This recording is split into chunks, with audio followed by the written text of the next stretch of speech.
Buenas tardes, mi nombre es Ricardo Cuyul, soy de Río Negro, pero vivo acá en Buenos Aires hace 5 años. Sobre lo que me interesa hablar es sobre la educación intercultural bilingüe. Hace un mes más o menos se hizo las primeras jornadas de encuentro de patrimonio vivo en el Kirchner, del cual se hicieron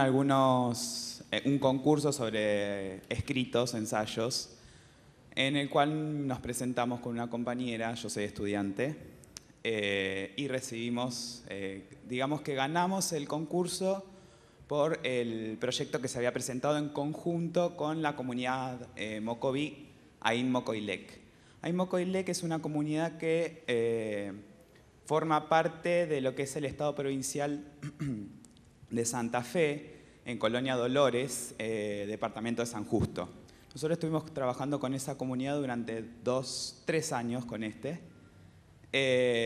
estuvimos haciendo un relevamiento sobre la lengua en la actualidad y cómo se ha dado la legislación y los desafíos y estrategias que han tomado las comunidades y la comunidad Ain Mocoilec para preservar la cultura y promover la cultura y la lengua en el seno de la comunidad y en la provincia. La cuestión es que, más allá de todas las legislaciones existentes dentro del Estado y los tratados de la OIT 169, la Ley de Educación Nacional que erige la educación intercultural bilingüe en todos los estados, en el Estado argentino, encontramos que la lengua en la actualidad está parcialmente disminuyendo por cuestiones históricas de los estados, en la conformación del Estado argentino en la década del 80, la generación del 80, invisibilización y demás. Y por otra cuestión de un perseguimiento ideológico y se ha presentado la resistencia y los desafíos en la actualidad. La cuestión es que, por ejemplo, en la escuela 410, donde existen en la actualidad 140 niños, siendo esa comunidad la que se declara como primer comunidad originaria dentro de Santa Fe, no funciona la modalidad de educación intercultural bilingüe. Es paradójico que no funcione, siendo que hay 140 niños que están siendo educados dentro de un paradigma que no corresponde a todo su sistema de creencias y a su vida cotidiana. Por otra cuestión, me parece que acá lo que está en juego son modos de saber el mundo y las consecuentes manifestaciones culturales que en rigor definen y se entraman en una compleja red de significaciones y que hoy el Estado argentino y las naciones que integran al Estado argentino están llevando a cabo una lucha en favor a una resistencia, pero no por una cuestión de resistencia ya a una promoción ideológica o de estructurar un pensamiento, sino como una estrategia que se está llevando a partir de las comunidades para trabajar en conjunto con otras naciones y permitir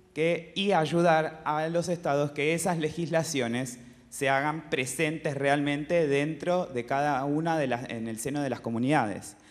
Esto configura en rigor una forma de pensarnos y de situarnos en esta diversa, plural y saqueada Latinoamérica y en esta diversa y plural Argentina. Entonces, respecto a lo que hablaban de la educación intercultural bilingüe en la Argentina, ¿cuáles son los desafíos a afrontar por parte de los estados provinciales, teniendo en cuenta que somos una república federal y que si bien las leyes se promulgan a nivel nacional, son los estados los encargados después de generar las vinculaciones y las legislaciones dentro de los estados provinciales para hacer viva esa ley y que se cumpla en la actualidad? Esa era la pregunta. Un tema como el que traes, que un poco lo que quedó en esta mesa claro, y todas inclusive las leyes que están en tratamiento o las que no se cumplen, siempre han funcionado cuando la comunidad es la que viene y demanda. Yo, disculpen mis asesores, pero siempre digo lo mismo. Mi experiencia en la Cámara, he aprendido que las leyes que se tramitan son aquellas en las que las comunidades, los sectores golpean las puertas, nos increpan a los legisladores para advertirnos sobre todo lo que nos falta. A su vez, nosotros, como legisladores, tenemos una función fundamental que es la de control. Es decir, el control es lo mejor que le podría pasar a un gobierno, aceptar el control, porque es lo que le advierte en qué cosas están fallando y en qué hay que trabajar. Y en ese sentido de control, así como me llevo la frustración de que la Comisión nunca ha podido trabajar en el sentido de tramitar las leyes, porque el oficialismo nunca dio quórum, también hay una cantidad de proyectos, mis asesores han preparado ahora un pedido de informes, que es un instrumento legislativo, es la forma que los legisladores tenemos de saber cuánto se cumplen las leyes o cuánto se cumplen los programas, y no tenemos respuesta, porque el derecho a la información,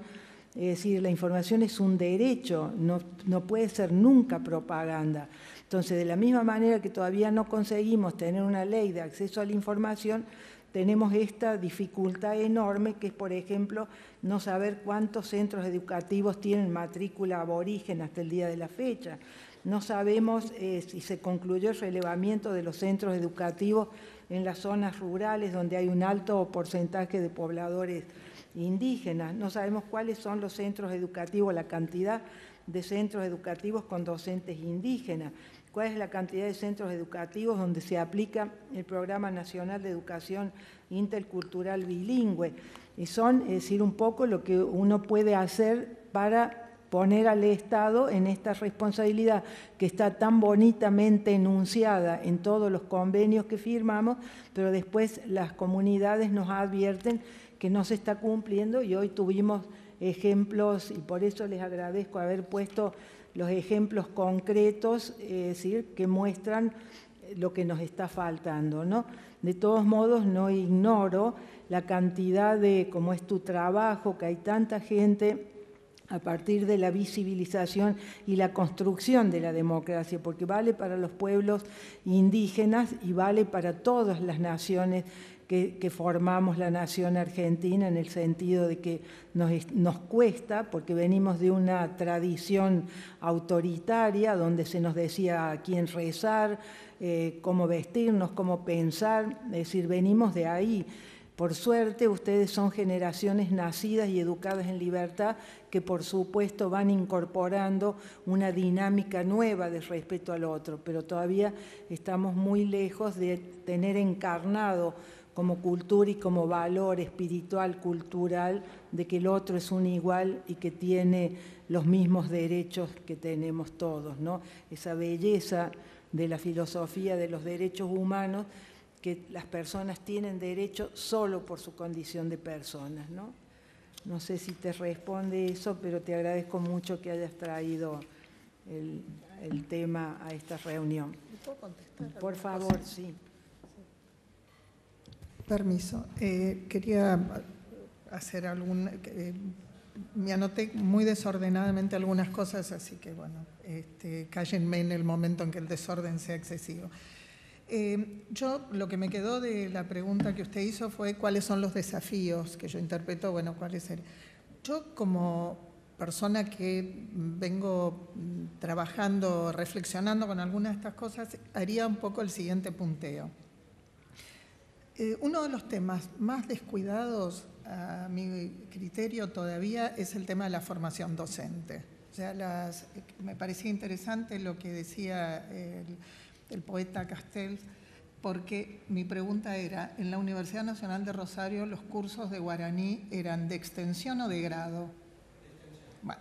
a mí me parece maravilloso que la Universidad Nacional de Rosario tenga cursos de guaraní, pero, como los tiene también mi universidad. Pero lo que me parece una barbaridad es que hasta altura del partido las lenguas indígenas no formen parte del grado, es decir, no tenemos cátedras dentro del grado. La única universidad nacional de todo el país que tiene un departamento de lenguas originarias es la Universidad Nacional del Comahue. pero el resto del país, hasta donde yo sé, no lo tiene. Eso es un problema grave de las universidades, eso es responsabilidad de las universidades. Tiene dentro del grado. Bien, o sea, me lo anoto ya mismo porque me interesa. Bueno, es decir, la formación docente, yo doy un ejemplo que siempre me parece interesante recordar. Una disposición de Felipe II estableció que nadie podía ser nombrado sacerdote, ordenado sacerdote en América, eso en 1580, si no aprobaba la cátedra de la lengua indígena general que se hablaba en el lugar donde tenía que ejercer su ministerio. Bueno, eso que fue de fines del siglo XVI, con una monarquía que evidentemente no tiene nada que ver con la concepción de derechos humanos que tenemos nosotros actualmente, es un requisito que no tiene ningún docente argentino. Es decir, a nadie se le da en la formación docente la posibilidad de aprender una lengua indígena, y conozco gente que hace 40 años, que trabaja, 40 no porque ya se hubieran jubilado, pero digamos 20, 25 años con chicos indígenas y no conocen prácticamente palabras para manejarse con los chicos. Otro de los temas fuertes en el caso de la necesidad de implementación, no importa si los que colaboran es desde el Estado nacional, desde el Estado provincial, desde las universidades, lo que sea, es el tema de material didáctico. Es decir, el docente trabaja en el aula con el material que va produciendo él mismo. Necesita que ese material pueda tener una trascendencia mayor que la de espacio del aula y necesita ser acompañado en eso.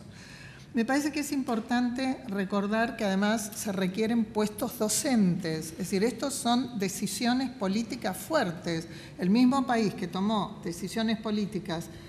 como la modificación, la reforma de la Constitución Nacional, reformas de constituciones provinciales en las que se reconocen los derechos de los pueblos indígenas, tiene que habilitar puestos docentes que sean fijos, que la gente pueda cobrar las antigüedades y jubilarse el día en que tenga que jubilarse con eso.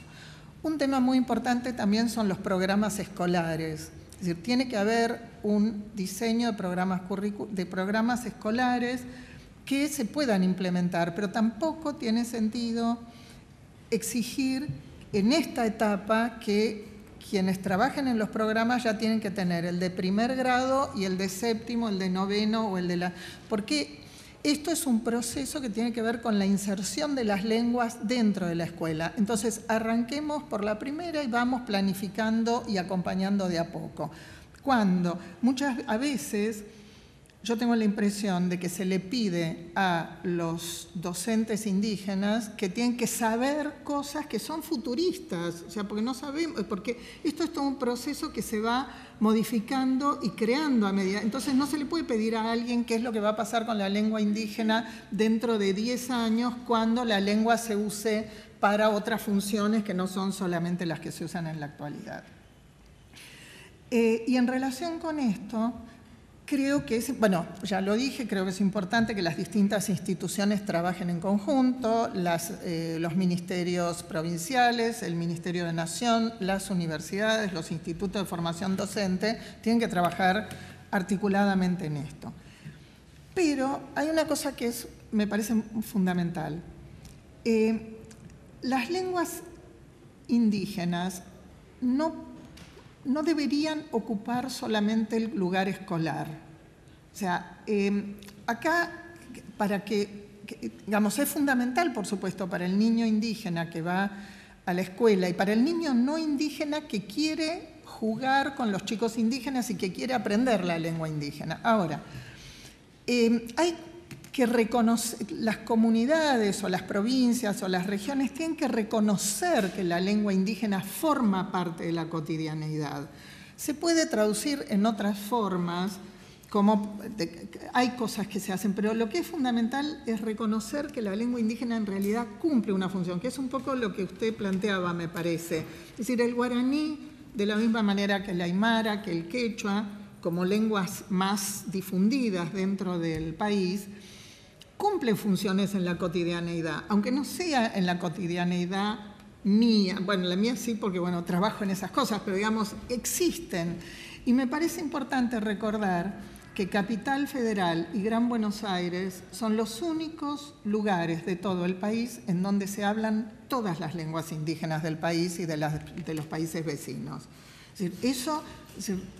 no podemos seguir con la idea de que en realidad si uno es com tiene que vivir en Formosa o en el Chaco, y si uno es mocoí tiene que vivir necesariamente en Santa Fe o en el Chaco. Una cosa que me parece también importante es que no es bueno que quede la sensación de que no se hizo nada, porque cuando hay proyectos a nivel gubernamental, si las evaluaciones son tan negativas como suelen parecer, hay algunos documentos internacionales en los que se está hablando de los resultados de la implementación de la EIB, y si uno los lee dice no se hizo nada y todo es un fracaso. Eso lleva rápidamente a que los gobernantes digan, bueno, ven que no se puede hacer, es inútil. Bueno, no, tenemos que hacer informes en los que se muestre todo lo que se hizo y todo lo que cambió. El solo hecho de que hoy haya personas reunidas acá,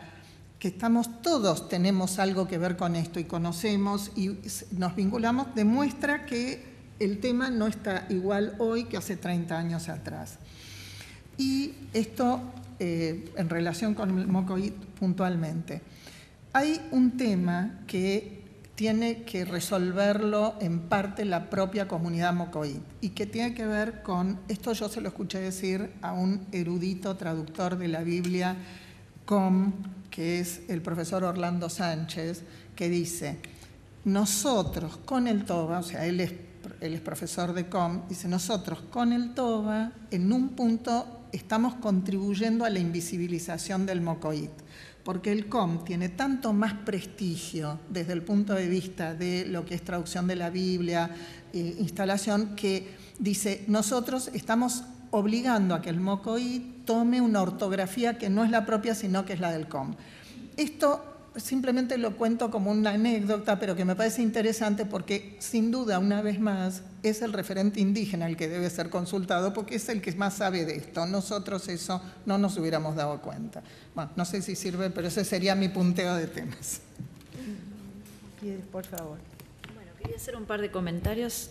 cosas que también me fueron surgiendo a partir de las intervenciones. Quería hacer un comentario, lo que decía el compañero, acerca de la cuestión esta de que para el guaraní, para la colectividad paraguaya en el exilio, ¿no? Y este nivel de,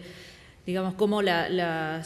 como él dice, las mayores producciones y los poetas más importantes se desarrollan en el exilio, que también eso es algo que pasa en relación a los intelectuales indígenas hoy en día, que son la mayoría migrantes. Es decir, la realidad de la migración y de la existencia urbana ha hecho, contrariamente a lo que eran las predicciones, ¿no?, de que esta situación de migración iba a hacer que la lengua se pierda, que la cultura se pierda, son aquellos que hoy en día están, digamos, mejor afirmados en la defensa de estos, digamos, estos derechos culturales, y son los que han podido desarrollar a veces no solamente la práctica de la lengua en un nuevo espacio, sino además los que han desarrollado gramática, los que están desarrollando teorías pedagógicas acerca de cómo transmitir la propia cultura y que lo hacen desde la realidad del exilio. Y esto es algo que a veces, del exilio, de la diáspora, de la migración, de como lo queramos llamar. Y esto tiene que ver, digamos, con una realidad que no siempre está bien, digamos, está suficientemente vista, trabajada, y que tiene también que ver, como decía ella, ¿no?, el hecho de que no es necesario vivir en Formosa para ser com, y que hay ciudades como Buenos Aires o como Rosario, muchas, digamos, ciudades donde es muy diversa, es decir, no es lo mismo, por ahí esto, digamos, genera situaciones de comunicación y de práctica, ¿no?, que no son las mismas que las que uno puede esperar en lugares donde la cultura es más homogénea, ¿no?, o se está hablando solamente de determinado pueblo, sino que la realidad urbana es distinta. Y también eso es un desafío para, digamos, todo esto, ¿no?, que estamos trabajando. Yo pensaba en relación a lo que planteaba acá el compañero, me parece que un punto de tensión y de dificultad de estas cosas, cuando se habla, por ejemplo, en la escuela, en el ámbito escolar, de educación intercultural bilingüe, ¿quién es el que determina la necesidad, como decíamos, entre comillas, ¿no?, de que una escuela aplique un programa intercultural. Tiene que ser el director, el docente que diga, tengo alumnos mocovíes para que se baje, digamos, un programa intercultural, o podemos pensar en una interculturalidad donde que a todos, digamos, mocovíes y no mocovíes y de otros pueblos o no indígenas, permita, digamos, una educación intercultural. Por ahí es como más difícil de implementar, ¿no? Debe ser, digamos, complicado, pero también es bueno no reducirse, porque si no volvemos a como a reproducir, me parece un poco, está la tendencia, el paradigma de darle al que necesita la interculturalidad. La interculturalidad la necesitamos todos, es decir, no solamente aquellos que hablan una lengua diferente. Entonces, por ahí habría que trabajar, tal vez se está haciendo, no digo que no, pero me parece que es un punto de tensión ¿no? ¿De dónde viene la demanda de aplicación de un programa intercultural? Después algo que quería decir, que por ahí yo me olvidé de decirlo antes cuando expliqué los casos estos de la justicia, que algo que no suele ser así entendido es que hoy en día no hay una disminución, como se podía esperar, digamos, de cantidad de hablantes de lengua, sino que estamos en un momento de franca recuperación de hablantes de las lenguas, y esto ha tenido que ver, digamos, con la militancia activa de la gente indígena que se ha puesto, digamos, el objetivo de recuperar, el objetivo consciente de recuperar estas lenguas. Pasamos de la idea de que solamente los ancianos, muy ancianos, hablan la lengua y que se daba por hecho que sus hijos y nietos iban a hablar castellano, y ahora, después de una generación o dos de gente que no habló la lengua indígena porque la represión y la vigilancia sobre esto fue muy activa, no podían hablar en la escuela, no lo podían hablar en público porque la gente mapuche dice, por ejemplo, no hablamos en mapudungún porque nos podían llevar presos, digamos, esa idea de la coerción. Y sin embargo, hoy en día los nietos no le pueden pedir a los padres que le enseñen porque los padres no saben, pero le piden a los abuelos, ¿no? Hay una generación que quedó en el medio, pero hay una comunicación también entre jóvenes y ancianos muy conflictiva, con todas las vicisitudes que esto implica, pero hay un proyecto de recuperación de las lenguas que se ha mostrado bastante eficaz, y si bien esto da lugar a discusiones, los ancianos a veces le dicen a los jóvenes, bueno, pero nosotros no hablábamos así, no, esto es diferente, pero evidentemente hay un proceso de recuperación que es muy interesante. Y esto, bueno, por ejemplo, en esta cuestión donde se nos preguntaba si la posibilidad de que hubiera un intérprete, claro, el paradigma que estaba detrás de esa pregunta es, ¿quedará gente capaz por ejemplo, de funcionar como intérprete en un juicio? Y mi respuesta era que sí, porque no solamente hay gente que habla, por ejemplo, en mapudungún, sino que son los jóvenes los que están hablando en mapudungún, los chicos los que están hablando en mapudungún, y esto es muy importante. Y además tenemos una generación de jóvenes mapuches que están estudiando en la secundaria, y algunos en terciarios y universidades, algunos están estudiando Derecho. Entonces, qué mejor para poder realizar estas traducciones, por ejemplo, que la propia generación joven de estos pueblos, ¿no? Y quería decir algo, lo último, a partir de lo que decía Leonor acerca de esta cuestión de la cotidianidad de la lengua, ¿no? Como a veces, incluso para resolver por ahí algo en el ámbito escolar, quería contar una anécdota que me contaron en Fisquemenuco, ¿no? En General Roca, Río Negro, la experiencia de una escuela donde había querido la directora integrar, llamar a participar a las familias de la zona acerca del tema indígena, y no le resultaba. La gente no iba a la escuela, los padres, los abuelos no iban a la escuela para la fecha del 11, el 12 de octubre para hablar de la cuestión indígena, no le interesaba, pero lo que pudieron hacer fue hacer un ciclo esto era un nivel de primario, creo que era primer, segundo grado, habían hecho un ciclo que se llamaba Cocinando con las abuelas, algo así, donde empezaron a llamar una vez al mes a una de las abuelas para que le explique a los chicos cómo cocina, digamos, qué cocinaba cuando ella era chica. Y entonces, cómo se había abierto, a partir de esta situación, cuestiones también relacionadas con la lengua, cuando estas señoras tenían que explicarle a los chicos cómo se decía tal cosa, o cómo... y cómo a veces, ¿no?, a través de algo que tiene que ver con la cotidianidad y que me parece que tiene que ver con la alegría también, ¿no?, con no poner el foco tanto en lo que se perdió o lo que por ahí está asociado a la cuestión incluso de la violencia, ¿no?, y que se ha vivido como violencia psicológica, como violencia simbólica, y que permite a veces desplazar, ¿no?, el foco de los procesos dolorosos y ponerlo en los procesos alegres, y ahí resurge, ¿no?, la cuestión de la lengua. Me parece que la cotidianidad es importante rescatarla, la creatividad y también el optimismo. Por lo menos mi idea es que cuando uno pone el foco en el optimismo, no es que eso no implica ni menos compromiso ni menos trabajo, sino al contrario, es la herramienta a veces para que se puedan desarrollar estos procesos, ¿no? Gracias, es tan importante ese aporte porque conversábamos antes de venir acá, lo que hemos aprendido, por ejemplo, cuando uno escucha Félix Díaz, que no hay una actitud de contra nada, siempre hay una actitud a favor de, y la verdad que si consiguiéramos nosotros mismos en la práctica cotidiana y política también una actitud de trabajar a favor de y no contra de, vamos a ver la riqueza que hay de la construcción. Y un poco en la pregunta que hacías, es cierto que el Estado es el que tiene la responsabilidad, porque el que viola los derechos es el que los tiene que garantizar, que es el Estado. Pero también es cierto que hay muchísima gente en nuestro país que ha tomado iniciativas y da respuestas. Yo he sido testigo de este trabajo que me fascina,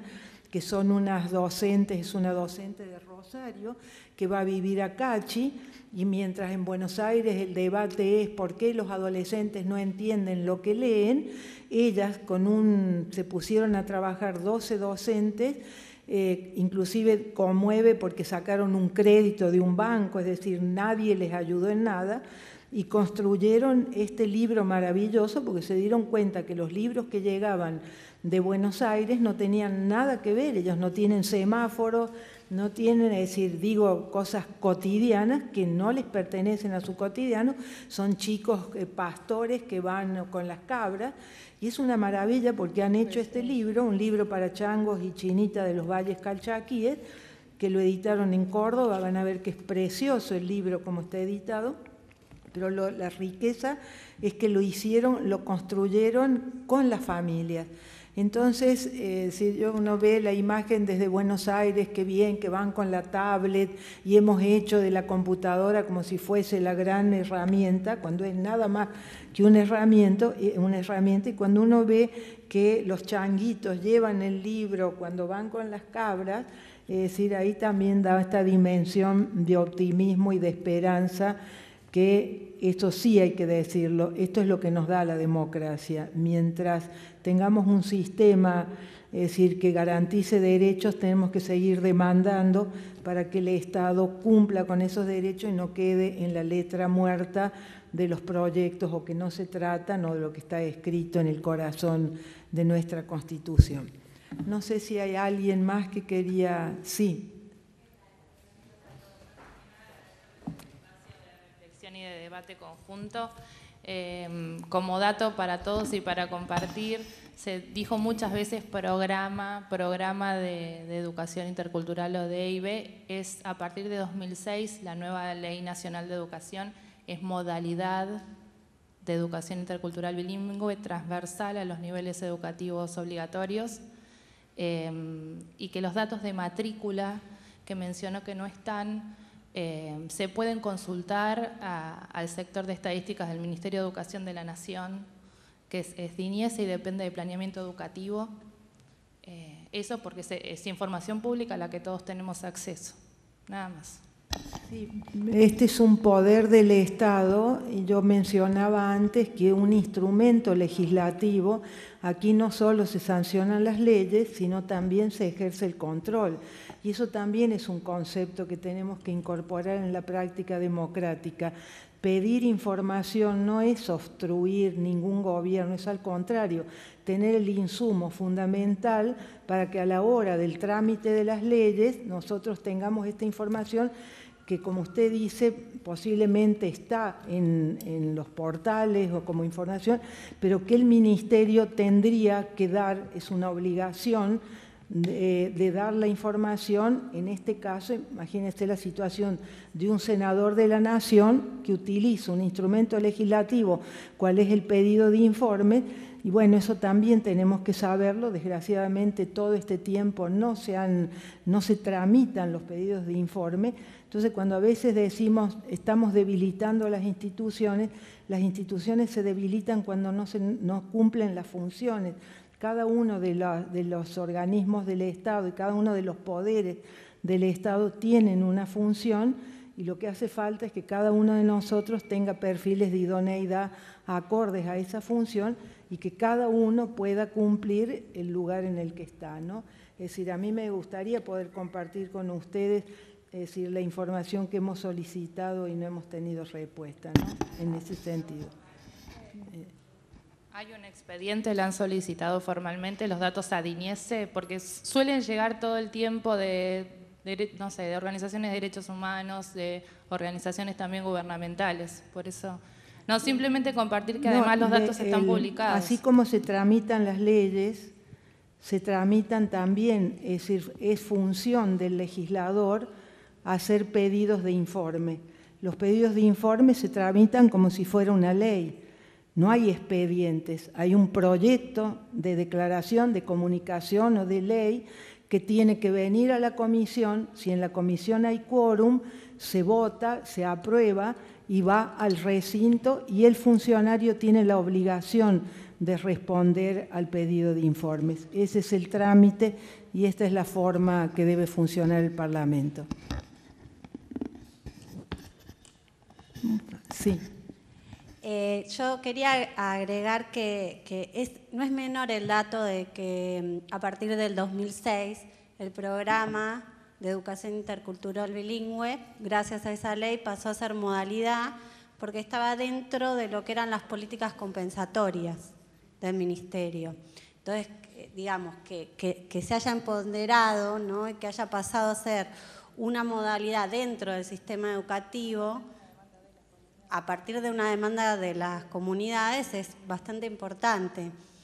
Obviamente me parece que esto, y compartiendo lo que dijo la señora Leonora Acuña, hay muchas cosas todavía por hacer. En materia de educación me parece que sería muy injusto que solamente una modalidad del Estado Nacional pudiera ponerse a sus espaldas todo un sistema educativo, ¿no?, que está, digamos, atravesado por cuestiones históricas, cuestiones económicas, cuestiones políticas, que fueron fundantes en nuestro país y que tienen que ver con pueblos indígenas. Me parece que hay pequeñas cosas a lo mejor que están buenas, otras más o menos, otras tienen que ver con la realidad de la Argentina y con las políticas provinciales también. Es muy difícil gestionar con todas estas adversidades, no imposible, pero también es bueno que se gestionen desde otros espacios que no sean solamente dedicados al pensamiento o a la investigación, ¿no? Digo, se debe gestionar desde todos los lugares que uno asuma como una cuestión de responsabilidad ética hacia ese otro por el que uno está trabajando, ¿no? Desde el Ministerio de Educación, desde la escuela como docente, desde el lugar de militante, si uno milita en una organización indígena, desde la facultad, desde mi lugar de investigador, desde el Senado de la Nación. Digo, está bueno que exista este espacio para reflexionar, para tomar nota, para seguir consultando, para seguir creciendo y sobre todo para, bueno, decir, bueno, sí se puede y no sumarnos al discurso a lo mejor de que no se hace nada, porque hay cosas que sí se hacen. De hecho, ustedes hicieron algo, hay muchas agrupaciones que lo hacen, con más o menos diálogo con otras agencias o gubernamentales o académicas o lo que sea, pero sí se están haciendo cosas y eso vale la pena, ¿no? Digo, lo más importante son los niños y niñas indígenas y los pueblos indígenas que todos los que estamos acá nos interpelan y tienen que ver con nuestra tarea diaria. Simplemente eso. Y Digo, me parece que está bueno tener en cuenta que desde el Estado Nacional, gracias a un consenso que fue generado por las comunidades indígenas, existe la modalidad IB y que tiene un grado de soberanía que está bueno en relación a lo que era, por ejemplo. Vamos a ver cómo seguimos, ¿no? Pero a lo que era, que estaba dentro de las políticas compensatorias de un ministerio, se logró bastante.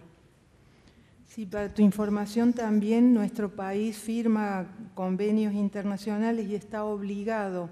Es decir, cuando se crean programas es la consecuencia de que nuestro país ha ratificado convenios internacionales donde de lo que se trata es garantizar derechos humanos